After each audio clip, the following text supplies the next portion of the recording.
The first thing that broke was the silence. A courtroom breathes in murmurs until truth steps through the door, and that morning it wore my face. I felt the weight of cameras like stormlight on my skin, heard the scrape of pens, and then the judge removed his glasses as if unmasking a memory. "Wait," he said, voice catching on something older than the bench beneath his hands. "You're her." My parents' smiles, those cold trophies they'd polished for decades, flickered like bad stage lights. It should have felt like victory. It felt like the moment before thunder. I used to be 5 small enough to believe perfume could be a promise. The sun in Santa Barbara was merciless that afternoon, gilding the iron gates and bleaching my mother's white dress until even her shadow looked honest. "Be good for Grandpa, okay, darling," she murmured as if kindness could be spoken into existence. And when I clutched the hem of her dress and asked, "Where are you going? Can I come?" she smiled with her lips and not her eyes. Behind her, my father tapped the hood of a silver convertible like a metronome, counting down to absence. "Vic, let's go." "We'll miss the flight," he snapped, and I didn't yet know flights could last a lifetime. She kissed the air beside my cheek earrings, brushing cold against my skin, then heels clicking like a clock running out. The door slammed, tires bit gravel, and the car vanished into heat. Shimmer and seagull cries. I ran until my lungs scraped until the world smelled like dust and gasoline, and then a hand settled on my shoulder, warm, steady, unafraid. "They don't know what they've lost, sweetheart," Grandpa Henry said, kneeling, so those gray courtroom eyes could find me at my height. "But you will never be unwanted again." He lifted me, as if grief were feather light, and carried me past the gates they had used like a curtain call. That night, the mansion was too big to breathe in. The grandfather clock ticked like footsteps, choosing not to come back. In the kitchen, under a lamp that made the marble look soft, he whisked cocoa himself. No servants, no ceremony, just care. "You like extra marshmallows, right?" he asked, and when I nodded through tears, he smiled like a promise. At my bedside, he smoothed my hair, and when I whispered, "Will they come back for me?" he paused long enough to tell the truth without cruelty. "Some doors my dear Emma once closed should stay that way. But you'll never have to chase love again. From now on, it lives right here." His hand was still in mine when darkness learned it could be gentle. Life with him was not the movie version of wealth. It was discipline dressed in kindness and rooms that knew your name. At 6 a.m., he knocked softly, never barged, never barked. "Up, Emma." The world doesn't wait for the lazy, he'd say with a smile that kept the words from stinging. In the kitchen, he unfolded a newspaper like a map and tapped the headlines. "Read this, then tell me what they're not saying." I didn't understand at first, spoon clinking against cereal as if that were study enough, but he was teaching me to hear the quiet part of every story. At his office, glass catching sunset like a net, he introduced me without apology. "This is my granddaughter. One day, she'll ask harder questions than any of you," and the way his hand settled on my shoulder made the city look less like something to conquer and more like something to serve. We visited the community center he funded most Saturdays, where he taught 4th graders to balance a checkbook and me to balance a life. "Money is like salt water," he murmured once as we stacked donated books. "The more you drink, the thirstier you get. Make sure your thirst is for the right things." When I was 16, I saw my parents again on a glowing screen laughing on a red carpet beneath a marquee that promised second chances. My grip on the remote turned my knuckles pale. "Do you miss them?" he asked from the doorway, and I wanted to say yes, the kind of yes that aches. But instead, I said, "Not anymore." He nodded, not triumphant, just relieved. Staring at closed doors keeps you from seeing the open ones. That night, he gave me an old leather journal. "For your truth," he said. "One day the world will try to rewrite it. Don't let them." The morning he died, the Pacific forgot how to glitter. I found him in his study glasses resting on a line he had just written. "Truth in the wrong hands turns to poison. The city came to his funeral with its best manners, judges, presidents, titans dressed in grief, but mourning felt most honest in the quiet after, when I noticed my parents drifting toward me in sleek black like sharks pretending to be swans. "Emma," my mother breathed, tilting her head the way she did for cameras. "You look so grown up." I stepped back. "You remembered my name. Impressive." "We're family," she said, and the words sounded rented. "We should reconnect." "Family left me on a doorstep," I answered, and before the scene could curdle further, Samuel Briggs, my grandfather's lawyer, invited us to the will reading. The room was paneled in wood that knew secrets. Samuel's voice was steady as a plumb line. He read the mansion, the companies, the holdings, the entire estate left to me, his granddaughter. The quiet went sharp. "That's impossible." My mother gasped while my father's palm slammed the table as if force could edit ink. Samuel did not flinch. "He left you a note," he said, eyes flicking to them.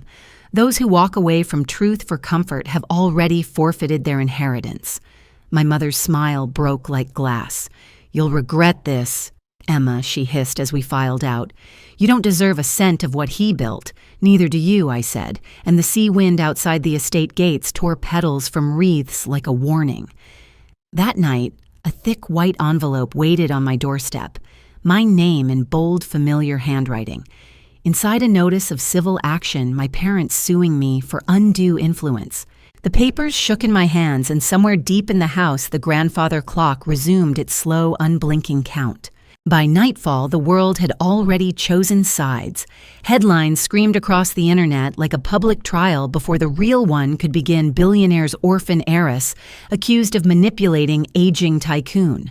The gates outside the mansion flashed with paparazzi bulbs, white explosions cutting through the dark. I sat by Grandpa's desk, the smell of old paper and salt air blending into something that almost felt like fear. When my lawyer, Robert Hayes, called early the next morning, his voice was calm enough to steady me. "Emma, they've filed in Los Angeles County," he said. "Your father still has influence there." I almost laughed. He's always had influence, just never where it mattered. When we met later in his office, Robert slid a folder across the desk. "They're claiming you isolated your grandfather, restricted access, interfered with his doctors, and coerced him to alter the will." I traced a finger along the edge of the papers, feeling their cold precision. "Controlled access," I said quietly. "He was protecting me from them." Robert sighed, eyes weary with years of other families tearing themselves apart over smaller fortunes. "Emma, I've seen nasty inheritance battles before," he said, "but suing your own child, that's a new kind of cruelty." I looked up at him and answered softly, "They're not my parents, Robert. They're strangers who share my blood." Still, I couldn't stop remembering those last few weeks before Grandpa's death, the way his hands trembled slightly when signing letters, his quiet smile that never reached his eyes. Maybe he'd known this was coming. Maybe that's why he left me his journal. 2 days later, a reporter cornered me outside a cafe, voice slicing through the morning air. "Emma, is it true you brainwashed your grandfather? Did you threaten him for the inheritance?" The microphones pushed forward like weapons. I stopped, turned toward the cameras, and said evenly, "If loving the man who raised me is a crime, then I'm guilty." My voice didn't shake. Their flashes did. That evening, my phone buzzed with a block number. "Enjoying your fame," my mother's voice purred on the other end. "Why are you doing this?" I asked. Her tone shifted cold and clean. "Because you took what's ours. You stole our life. Now we'll take yours." Then she hung up, leaving silence heavier than any verdict. That night, I opened Grandpa's leather journal again. The ink was fading, but his words still held power. "When the truth is tested, stand still. Let them attack. They'll only wound themselves." I closed the book and whispered into the quiet, "They wanted war. Now they'll get it from the wrong Whitmore." The day of the first hearing dawned gray, the sky heavy like a bruise. Reporters lined the courthouse steps, their cameras waiting to feed. Inside, the air smelled of polish and tension. My parents sat at the plaintiff's table, staged perfectly for the spotlight, my mother in black silk, my father in navy-tailored arrogance.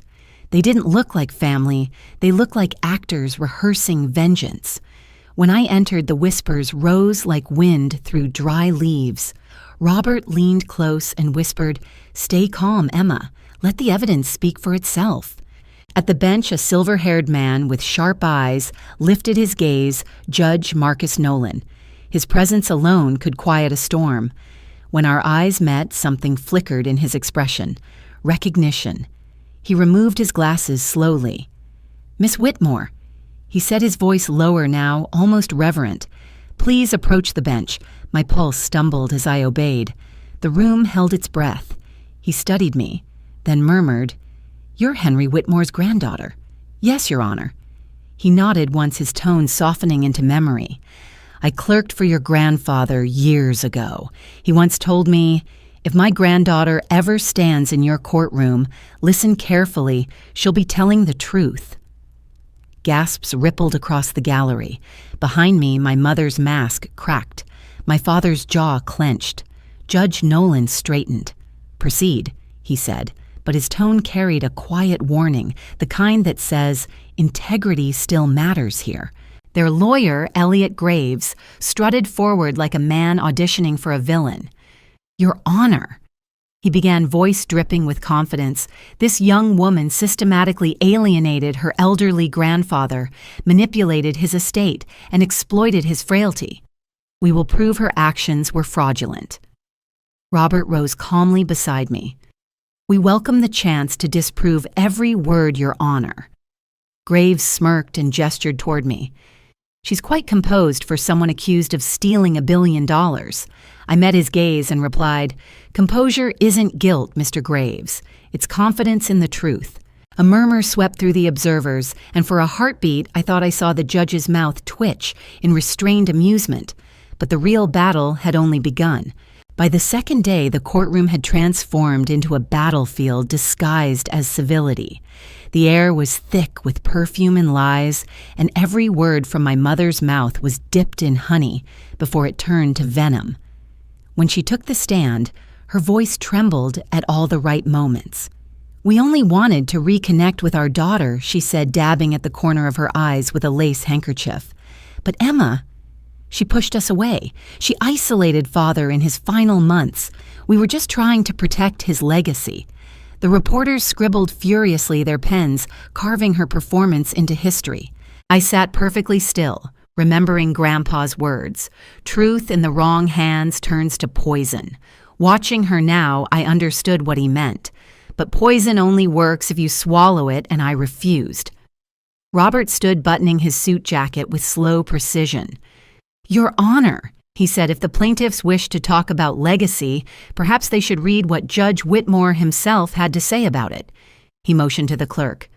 "Defense would like to submit additional exhibits, medical evaluations, witness statements, and the late Judge Whitmore's personal correspondence." The moment the word correspondence left his lips, my mother stiffened, her painted calm cracking like porcelain. Judge Nolan's eyes lifted. "Proceed." Robert handed over a thick folder, then turned toward me. "Miss Whitmore, please take the stand."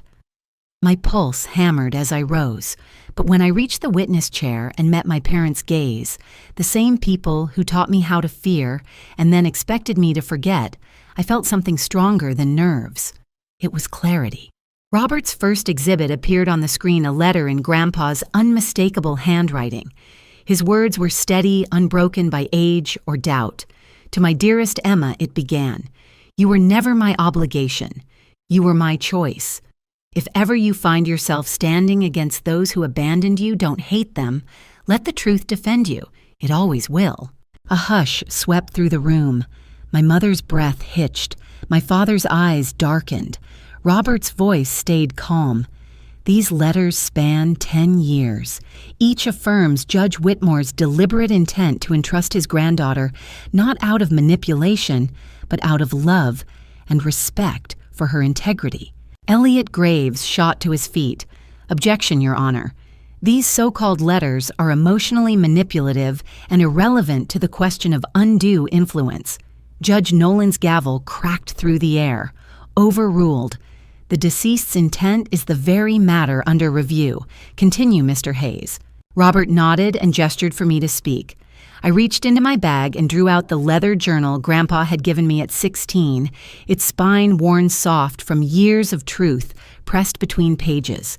This, I said quietly, was my grandfather's diary. He wrote in it every night until the week he died. I opened to the final entry. My son and his wife live for appearances. My granddaughter lives for truth. The estate must go to her not as a reward, but as a safeguard. She carries my conscience where I can no longer carry it myself. The silence that followed was thick and fragile, like glass about to shatter. My mother shot up from her chair, her voice breaking into a scream. He was sick. He didn't know what he was saying. She brainwashed him. Judge Nolan's face hardened as he slammed the gavel again. "Mrs. Whitmore, sit down immediately."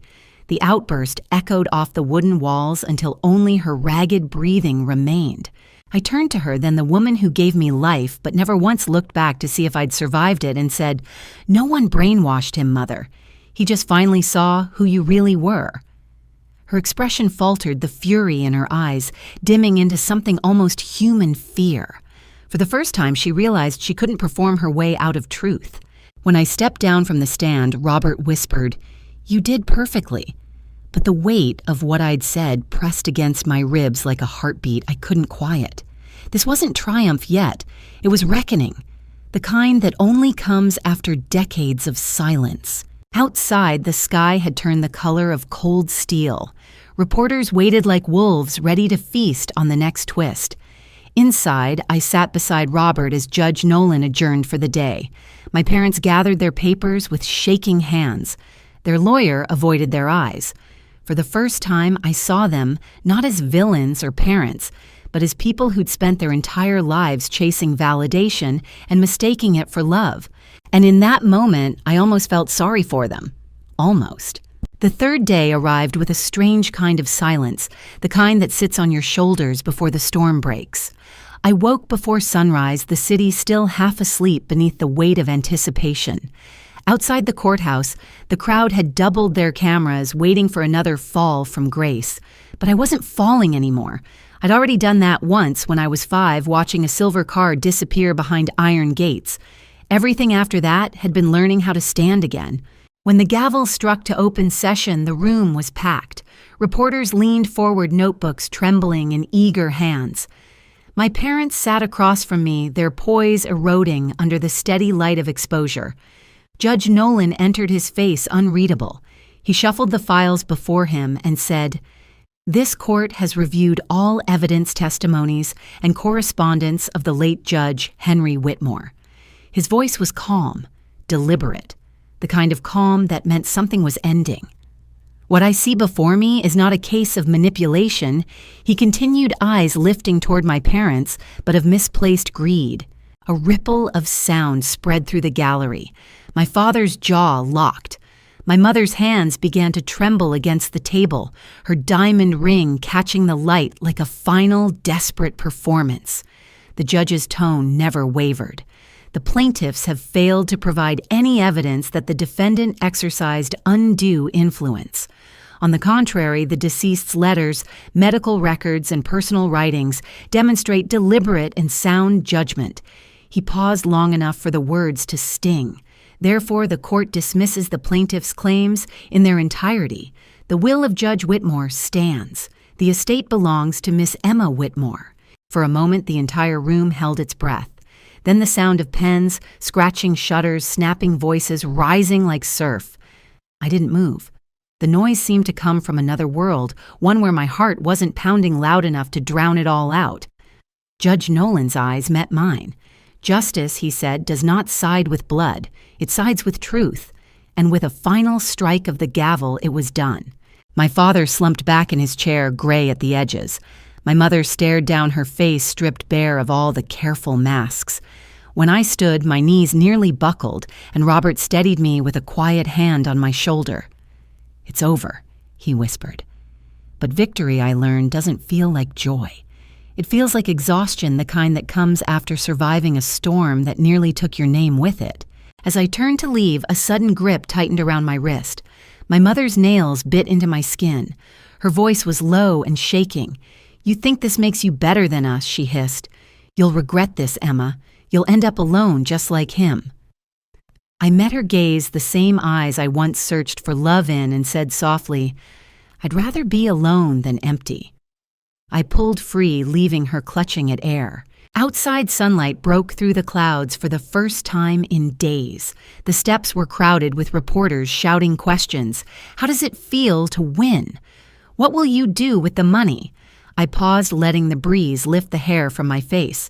It wasn't about money, I said, voice steady. It was about truth. That night, the mansion was quiet again. The ocean outside murmured against the cliffs, and I sat by Grandpa's portrait with the verdict papers beside me.